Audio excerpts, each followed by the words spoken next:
All right, so we're going to look at predator-prey relationships. We played Oh Deer. There's a game called Oh Deer that we played in class, and these are the results from one of the classes.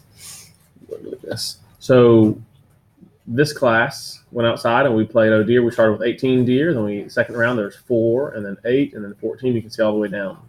In round 11, we introduced 2 deer, and then from then on, didn't really change a whole lot. We just let the populations do what they're going to do. And in real life, we could say round 1 was, year 1, year 2, year 3, year 4. So let's go ahead and make a chart. If you haven't done this on your chart, you can go and just click 1, 2, 3, kind of have those out. And if you'll highlight them, the computer will find a pattern, and you can push this pattern out to the other parts of the column, and it'll count for you.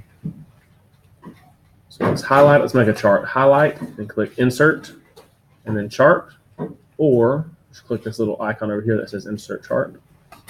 And it makes a nice chart, something that would take you 5, 10, 15 minutes to do.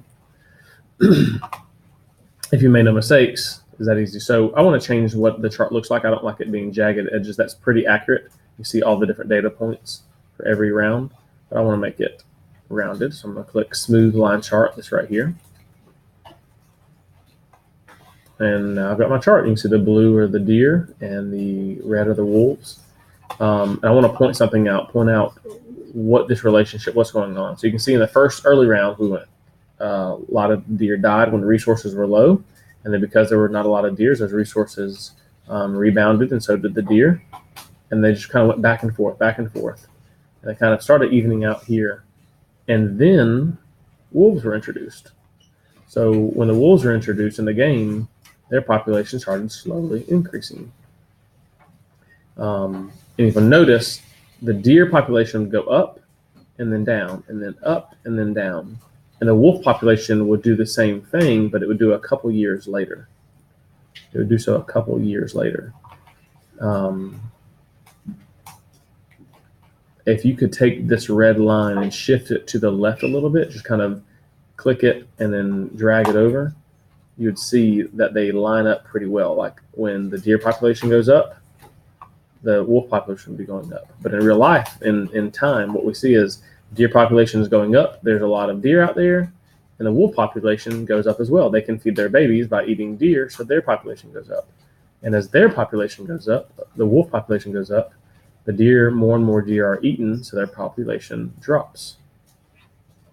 And as their population drops, now the wolves don't have as much food, so their population is going to drop. And in this case, in that area, they were completely eradicated. All of them died.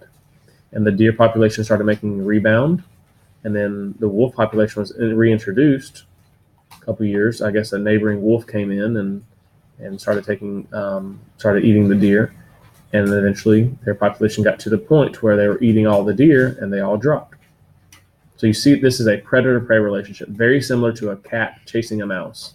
The cat is behind the mouse.